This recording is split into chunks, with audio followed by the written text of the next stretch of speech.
Alright, you have returned for number 2 of 6 of my favorite defense techniques. Yes. Okay. As you recall, the first one is quick pressure. The second of my favorite 6 defense techniques is the poke check. Pretty simple, you think, yeah, I'm just gonna, you know what a poke check is, right? But here are a few tips around the poke check. Okay. Number 1 is to have a longer reach than the other person expects. Okay? So how do you get a longer reach? Well, obviously you could get a longer stick, right? Do you want to do this? You might want to do it a little bit, but there are definite limits to it. You look at a guy like Hal Gill, who used to play for the Penguins now.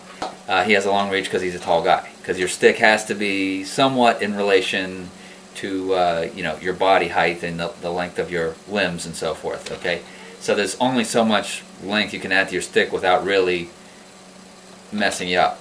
I played in a league with a guy against a guy on defense, and he was an average height guy, 6 feet or so, and he had this tremendously long stick. I don't know where he bought this butt end, but he added the butt end to his stick like, maybe like 1.5 feet. And yeah, he had a great reach, but when you got in close with him, he couldn't do anything with the stick because he's trying to work this big old stick around, his feet. It just doesn't work. So if you make your stick too much longer, you're going to cause yourself problems. So I wouldn't really recommend that. We'll talk a little bit more in a second on how to increase your reach without lengthening your stick. But what you want to keep in mind about the poke check is that smart players are going to learn that you've got a long reach, that you're able to reach long after you do it to them once or maybe twice. So you're going to have to, with the smarter players, once they know that you've got a good reach and a good poke check, they're going to be watching for it and they're going to be able to swing out and avoid it. So what you can do in that case when they learn about your reach is you can time your reach. When do you want to do it? Let's say do it right at the blue line. So when they're going to come in and they're about to get across the blue line, make your poke check then, or maybe even fake a poke check if you know they're going to react to it. Then they'll swing, and that little swing will delay their crossing the blue line, and chances are they have a couple buddies coming in trying to time their entrance into the offensive zone. And if you make him swing and then enter the zone even a half second later, a lot of times his buddies will be in across the line and you'll draw an offsides. And that, of course, stops the play completely, stops their offensive drive, and gives you a face-off out in the neutral zone.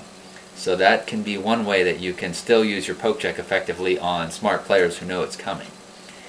Another note on timing, when you want to time your poke check, is when players look up from the puck. Okay, as you know, poor players are going to be staring down at the puck all the time. So, for them, there's not much timing to it. For good players, they're going to be looking up a lot. They're going to check down with the puck and then be looking around. Check down with the puck, be looking around. You want to poke probably when they're looking around, not when they're focused down on what is going on with the puck. Okay, so if you can see when they're looking up, as soon as they look up, that's maybe when you want to make their move because they're less ready to pull the puck back or avoid the poke check. Okay.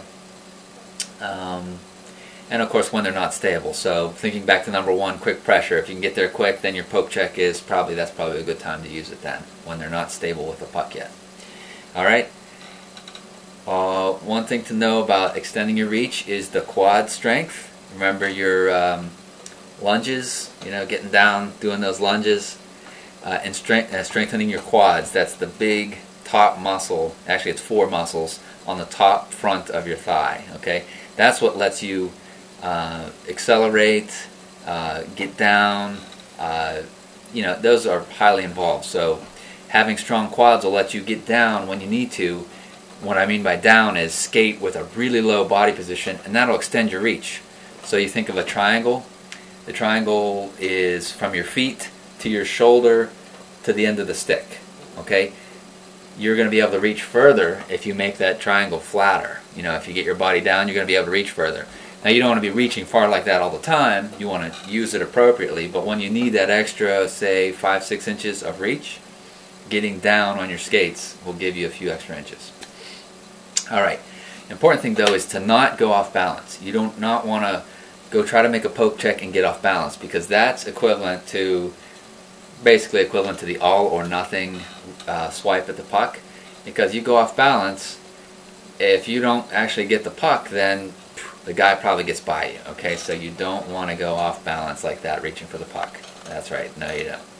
The last thing about the poke check is be dexterous enough, have enough dexterity or practice switching hands with the stick. Okay, frequently when I play right wing, if the guy is coming down on his left wing, I'm sorry, when I play right defense against the left wing, let's say the guy's coming down and he is coming down the wing to my right, okay?